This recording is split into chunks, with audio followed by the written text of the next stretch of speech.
بسم اللہ الرحمن الرحیم۔ السلام علیکم۔ آج ہم مطالعہ پاکستان کے سبق نمبر 1 کے سیکنڈ لیکچر کے ساتھ حاضر ہیں۔ پچھلے لیکچر میں ہم نے نظریے کے معنی اور مفہوم پڑھے تھے۔ آج ہم جمہوریت کے اصول پڑھیں گے۔ لیکن جمہوریت کیا ہے؟ آسان لفظوں میں یوں سمجھ لیجئے کہ جمہوریت آزادی کا نام ہے، جس میں عوام کو ہر طرح کی شخصی آزادی ہوتی ہے۔ لیکن اسلام نے اس آزادی کے کچھ اصول متعین کیے ہیں جن پر عمل کرتے ہوئے ہم آزادی کا حق استعمال کر سکتے ہیں، جو جمہوریت کے اصول کہلاتے ہیں۔ جمہوریت کے اصول کیا ہیں، ان کو ہم دیکھتے ہیں کہ جمہوریت کے اصول ہیں کیا۔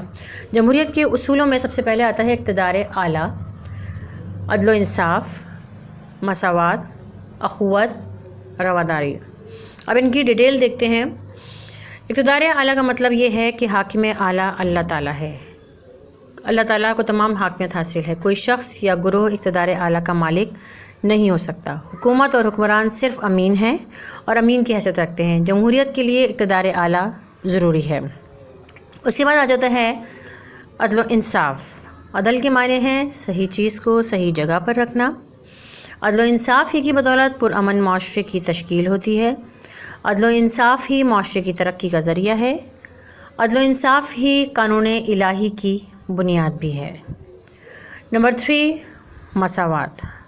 مساوات کے معنی ہیں برابری۔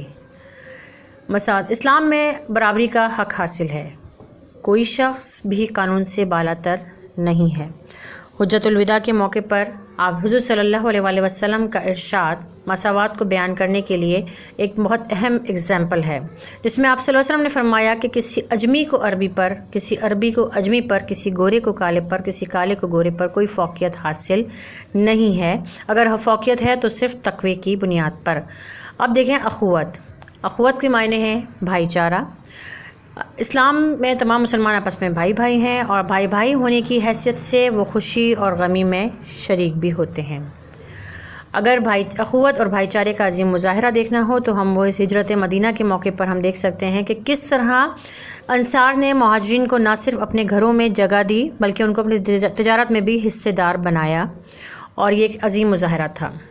اس کے بعد آ جاتا ہے رواداری۔ رواداری کا مطلب ہے تحمل اور برداشت۔